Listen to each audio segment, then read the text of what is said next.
un problema que tenemos, no sé si es de cómputo, pero es como traer a los alumnos a la unidad de posgrado de las diferentes facultades e institutos. Creo que es un problema complejo, que voy a hablar de ellos en un momento.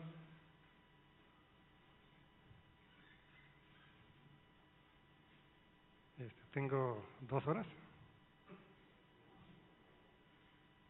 Ok, me dijeron que en 20 minutos tratar de explicar lo que hacemos en el posgrado en Ciencia e Ingeniería de la Computación, y sin más preámbulo me voy a ir a la última diapositiva para hacer esto más corto. Y bueno, hablaban de... ¿Dónde está? Aquí estás. Ok.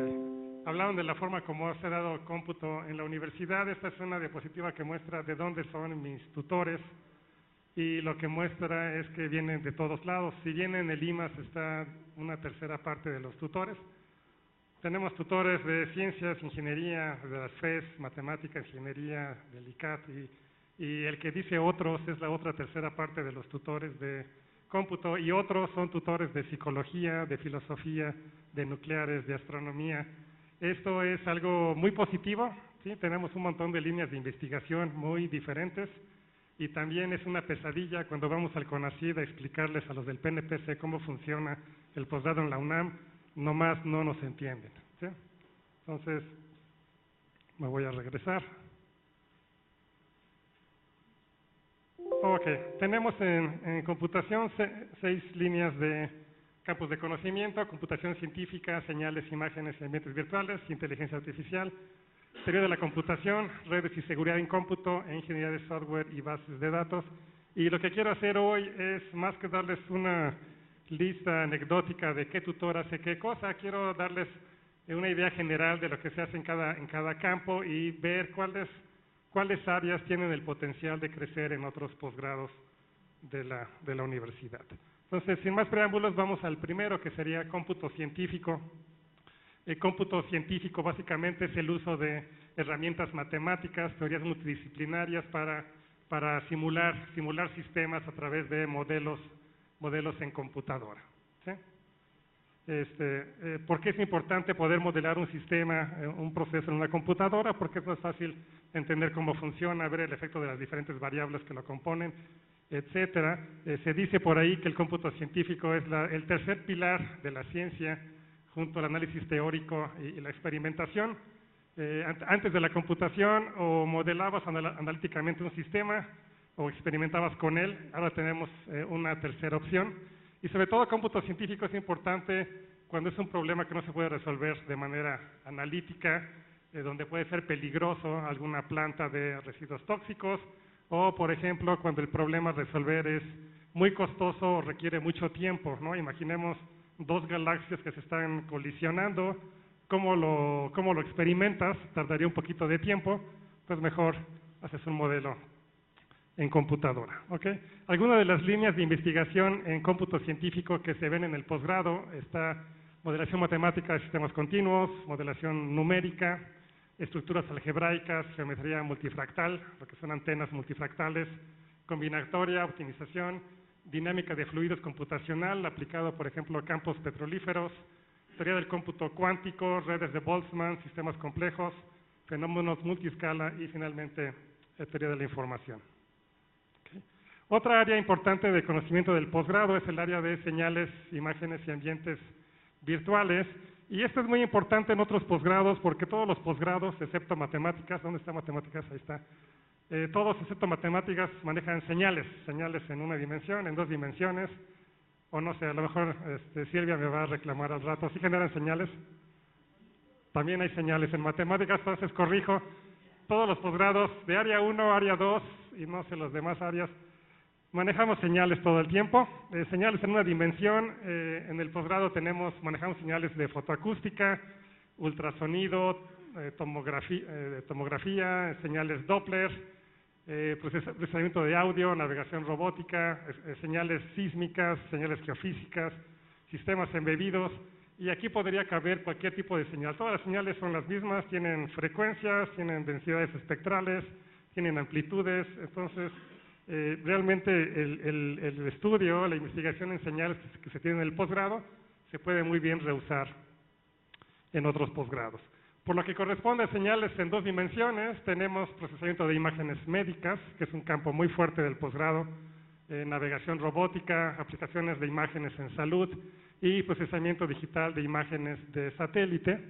Y algo que es relativamente nuevo es que ya tenemos no nada más imágenes, sino tenemos imágenes de diferentes ángulos, tenemos sonido, tenemos iluminación, y eso nos permite hacer cosas más divertidas, como serían ambientes virtuales, interfaces hápticas, ¿no? Cirugía por a distancia, renderización, visualización, graficación. Todos los posgrados tienen necesidad de mostrar sus resultados, entonces aquí podríamos apoyarlos en la parte de graficación, por ejemplo, reconocimiento de codificación de formas en 2 y en 3D, y simulación gráfica. Esto también me parece a mí que es un área del posgrado que puede tener un alto impacto en ser utilizada en otros posgrados de la UNAM. Tercer campo, que es el de inteligencia artificial. Este es el campo que prácticamente la mitad del posgrado en computación hace inteligencia artificial, por desgracia. ¿Por qué? Porque se llevan la mitad de los alumnos, y es un área que está ahorita muy caliente, por decirlo así, pero me da esperanza que hace una década redes de computadoras era muy caliente y cayó. Entonces yo espero que en 10 años inteligencia artificial también vuelva a decaer. ¿Por qué es interesante inteligencia? Y yo creo que Jorge Urrutia me lo dirá. Cuando no le entiendes al problema, la solución es hacer algo de esto. Cuando no puedes resolverlo de manera analítica, o la base de datos es muy grande, o la complejidad de los mismos también es muy compleja, o la variabilidad de los mismos, es que utilizas este tipo de técnicas de inteligencia artificial. Esta es una diapositiva que me declaro culpable, la copié de una presentación que vi de Mariana Lárraga, pero le pedí permiso, me dio el copyright ayer en la noche. 8 de las 14 entidades que están en el Civicom hacen inteligencia artificial, un ejemplo nuevamente de la diversidad de cómo ha crecido el cómputo en la UNAM, un poco caótica, un poco distribuida, con sus ventajas y desventajas. Un campo importante de inteligencia artificial es la parte que tiene que ver con aprendizaje, el uso de redes neuronales, minería de datos, aprendizaje profundo, diseño de algoritmos. Ahora ya hay algoritmos que crean otros algoritmos. Eso hubiera sido padre hace 20 años que llevé la materia, hubiera podido hacer mi tarea usando algo de esto. Llegó muy tarde. Ciencia cognitiva, y esta es un área muy, muy importante que le llama mucho la atención a los alumnos, y la mitad de los tutores se dedican a cosas de esas. Tenemos dentro de inteligencia artificial 3 grupos de robótica. Otro ejemplo de que no sé si sea bueno la diversidad, 3 grupos de la UNAM que hacen algo parecido, de manera independiente. También de procesamiento del lenguaje tenemos 2 grupos también importantes. Modelado de sistemas complejos. Estos básicamente son sistemas donde, por ejemplo, hay muchísimos individuos, como podrían ser automóviles en la Ciudad de México, cómo modelas el tráfico, y pues eso se ha usado, por ejemplo, el paradigma de autómatas celulares, o algoritmos bioinspirados, como serían ahí las hormiguitas que van por una ruta y las demás las van siguiendo, y creo que pueden hasta integrar cosas de ese tipo. Tenemos monitoreo, supervisión de ductos en tiempo real. Ojalá funcionara para evitar que se los estén robando todo el tiempo. Estrategias de control adaptable para estructuras físicas, complejidad en salud pública. Por ejemplo, el punto 6, cómo usar toda la información que se colecta en el sistema de salud para encontrar patrones que nos ayuden a establecer más rápidamente el diagnóstico de la diabetes, por ejemplo, o sistemas autoorganizantes. Ciencia de datos, este es el otro gran novedad que existe en el posgrado en computación, y eso tiene que ver con la enorme cantidad de datos que se generan en décadas recientes. Por ejemplo, en YouTube cada minuto se colectan cientos de horas de video, o en Google diariamente procesa 24 petabytes de datos, pero perdón por lo de biológicos, es biológicos, me equivoqué. Hay otros experimentos que seguramente generan una cantidad igual de datos, en ADN, en ciencias nucleares también generan una cantidad enorme de datos. Entonces esta proliferación de datos no es nada más de Google o Walmart o Facebook, sino realmente hay muchísimos experimentos físicos que generan esa gran cantidad de datos, y la pregunta es, ¿cómo puedo de esa información obtener conocimiento? Ese es el gran reto de nuestros días, y para eso se pueden usar un montón de herramientas de las que mencioné previamente, como de aprendizaje, aprendizaje profundo, redes neuronales, etcétera, ¿sí? Y las aplicaciones realmente son muy, muy amplias en esta nueva parte de ciencia de datos. Por ahí se está también viendo la posibilidad de crear una licenciatura en ciencia de datos, ¿sí? Otra área importante del posgrado es teoría de la computación. El doctor Jorge Urrutia nos va a dar una plática a continuación acerca de una línea de investigación en esta área. ¿Qué es la teoría de la computación? Bueno, es el estudio de la capacidad y los límites de las computadoras, estudiar diferentes modelos computacionales, ya de lo que son los algoritmos, estudiar cuál es su costo, ¿sí? Cuantificar qué costo tiene la solución, el que corre un algoritmo, y también hay intereses de esta área en la parte de modelos matemáticos de lenguajes de programación. Algunas de los campos de las líneas que se ven dentro del posgrado está la computabilidad, la complejidad computacional de diversos algoritmos, autómatas y lenguajes formales y algoritmos, ¿sí? Esta es la parte fuerte, la parte core de cómputo. Primero hay que aprender esto y después ya meterse en otras cosas. Es cuando no se puede resolver un problema con estas técnicas, cuando hay que explorar cosas como inteligencia artificial. Algunas aplicaciones que se ven en el posgrado de teoría de la computación es la valoración de posibilidades de resolver problemas utilizando computadoras, evaluación del desempeño de sistemas, verificación de software, criptografía, también aplicaciones en seguridad. Y seguramente habrá un montón de problemas en otros posgrados, biología, medicina, economía, astronomía, física, etcétera, que también tienen necesidades de usar algoritmos en la solución de sus problemas. Y una vez que hay un algoritmo, hay que ver si es computable, si no lo es, la complejidad, etcétera. Otra área que hace 10 años era muy popular y ahora ya no lo es tanto, es el área de redes. Y me entristece porque yo soy de esa área. Y básicamente tenemos el área de redes inalámbricas. Vemos lo que son redes vehiculares, privacidad geográfica, cómo interactuar con Google y con Facebook sin que te ubiquen. Me restan 5 minutos. Ok. El Internet de las cosas, que es este nuevo paradigma tecnológico de interconectar todo lo que nos rodea. Y finalmente redes inalámbricas de última generación. También vemos sistemas distribuidos y en tiempo real. Tenemos un grupo muy importante que ataca este tipo de problemas y tiene que ver cómo analizar sistemas donde el retardo entre los diferentes componentes del sistema es importante.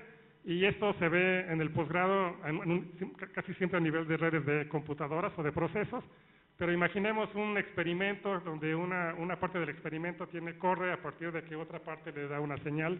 Entonces esos retardos que hay entre los diferentes componentes es importante analizarlo, y es lo que analizan los académicos que están en la parte de distribuidos y tiempo real. Criptografía, solo tenemos un tutor, ¿sí? Y él se dedica a la parte de criptografía en la nube. Esto está muy padre porque cuando le mandamos datos a la nube ve nuestros datos y muchas veces eso no es muy bonito. Entonces sería padre mandar los datos encriptados a la nube los procesa sin poder verlos y nos los regresa y nosotros ya podemos abrir y verlos nuevamente. Eso está más padre. Computación distribuida tiene que ver con el estudio de algoritmos distribuidos tolerantes a fallas. Cómo poner información no nada más en un lugar, sino en varios lugares, de tal forma que si uno falla, sea posible recuperar la información. Y finalmente, la última área que tal vez pareciera ser la que tuviera menos impacto en otros posgrados, pero si vemos los últimos dos, tal vez sea de lo que más impacto tiene. Básicamente en el posgrado se ve cómo diseñar software de manera adecuada, buenas prácticas en la creación de software, estandarización de software, y tenemos la parte de base de datos, ¿sí? Todos los posgrados tienen una gran cantidad de información, y el uso eficiente de las bases de datos es de la mayor importancia. Y finalmente, programación en paralelo, cómo un programa que tarda días, poder hacer que ahora tarde horas o minutos, y esa parte se ve en la parte de cómo programar en paralelo, y después cómo programar ya por ejemplo, en un clúster. Y antes de poner la última diapositiva, ya la parte de cómo cooperar, cómo hacer que la computación se extienda toda más con los diferentes posgrados, esa parte la dejé para la tarde, para la mesa redonda. Entonces, eso sería básicamente lo que yo quería platicarles en esta fría mañana de lunes. Gracias.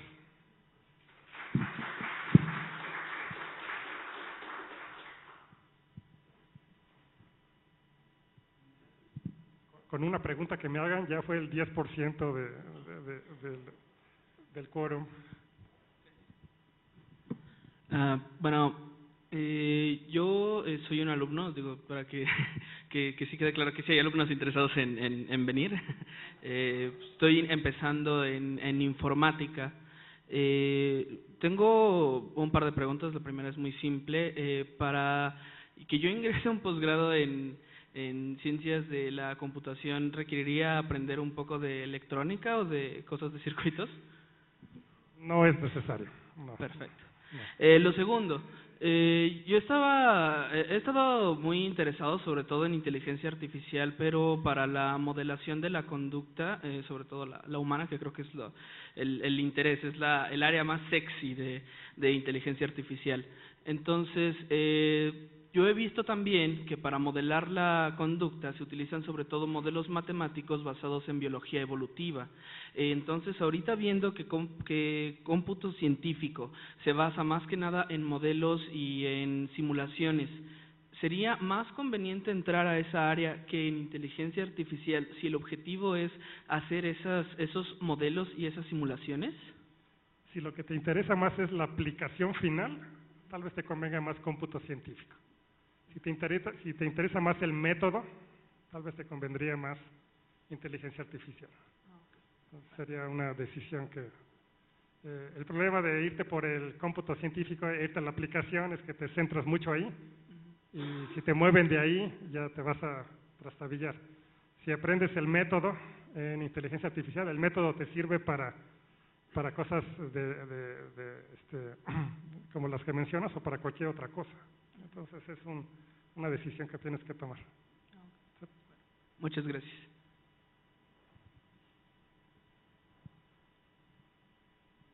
Por favor, doctor.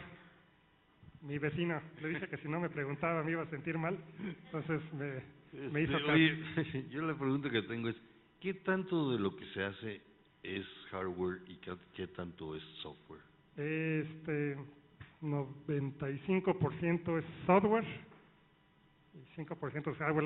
La gente que hace robótica sí tiene que hacer algo de armar el robot. También algunos desarrollos que hacemos en la parte de redes, de distribuidos, también con el clúster también hay que jugar un poco con hardware, pero es predominantemente software lo que hacemos. Software y modelado matemático, realmente es la mayoría. Y mi tocayo no podía faltar. Hola Javier, simplemente ¿tienes alguna idea de la relación que hay con otros programas de posgrado que tocan o que también se dedican a esto, aunque ustedes sean los especialistas? Sí, algo que no mencioné es que yo diría que casi todos los tutores que están en esta diapositiva, todos tienen doble playera. Son tutores en el posgrado en computación y también son tutores en matemáticas, tutores en ciencias, tutores en física, tutores en nucleares. Entonces, en este momento tenemos este universo y la mayoría tienen 2 playeras o algunos hasta 3 playeras, están en 2 o 3 posgrados. Pero sí existe potencial, hay mucha gente que hace cómputo y no lo sabe, y hay mucha gente que debería de estar en la planta académica del posgrado, y también el posgrado debería también expandirse hacia ellos y buscar cómo colaborar, desde a nivel de usuario, no sé, cómo ayudarles a graficar algo o cómo ayudarles ver la información de un disco duro, hasta ese nivel de servicio, hasta un nivel más de investigación. Yo creo que todavía esa parte está virgen y deberíamos de explotarla más, cómo el posgrado podría tocar la puerta con ellos, y también algunos tutores que no lo saben deberían de estar en computación. Es que todavía podemos, esa parte todavía puede crecer. Sí. Por favor, Héctor. Una pregunta. Javier, ¿cómo han visto ustedes en el posgrado, en el comité académico, esta idea de cómputo cognitivo, que es distinto a inteligencia artificial, esta cuestión de cómputo social, que es bien rara la idea esta? ¿Cómo lo ven ustedes? ¿Cómo lo has visualizado la propia gente de inteligencia artificial, que tiene que ver mucho con psicología? No sé, pregunto. Yo creo que primero necesito yo hacerme un autoestudio para entender. Están haciendo, tenemos ya tutores que hacen eso. Yo no acabo de entender bien, hasta dónde puede llegar lo que ellos dicen que hacen. Yo tengo mis dudas, ¿no?, de que eso realmente sea cómputo cognitivo y no es aprendizaje supervisado de otro tipo, pero es muy entusiasta la gente que está ahí y pues yo no les puedo decir que no, entonces pues que continúen, ¿sí? Pero yo tengo mis reservas, al menos contrastando lo que dicen que es y lo que realmente es, sí siento que hay un pequeño gap, pero pues hay que apoyarlos, ¿no?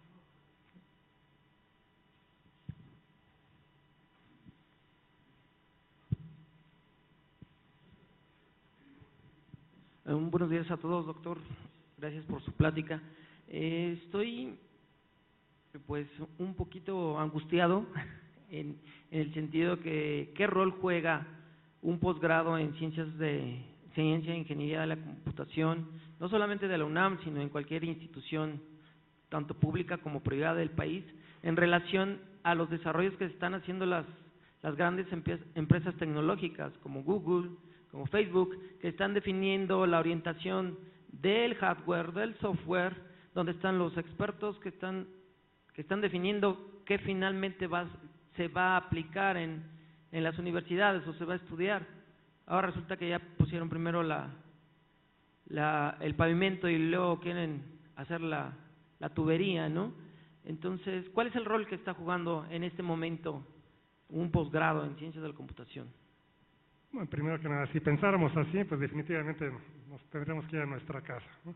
Pues la idea es que podemos contribuir, si no, no estaríamos haciendo lo que hacemos, y ¿por qué no unirnos a ellos? Ya nos acabamos de firmar un convenio con Oracle, otro con Microsoft y otro con Facebook.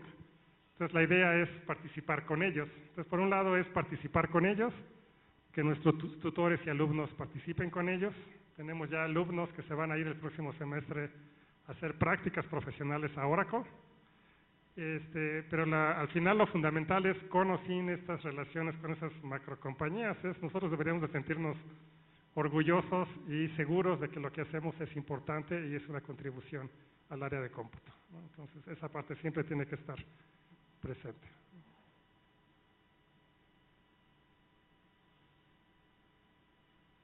Yo estoy más que conmovido por preguntó la mitad de la audiencia. Yo por mí estoy satisfecho, pero si quieren le seguimos. ¿No? Pues muchas gracias.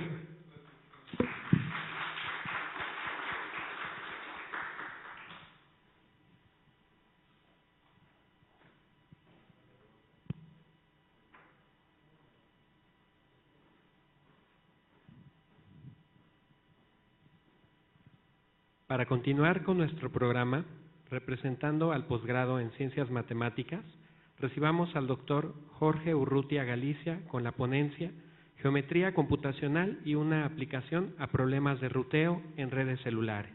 Adelante, doctor.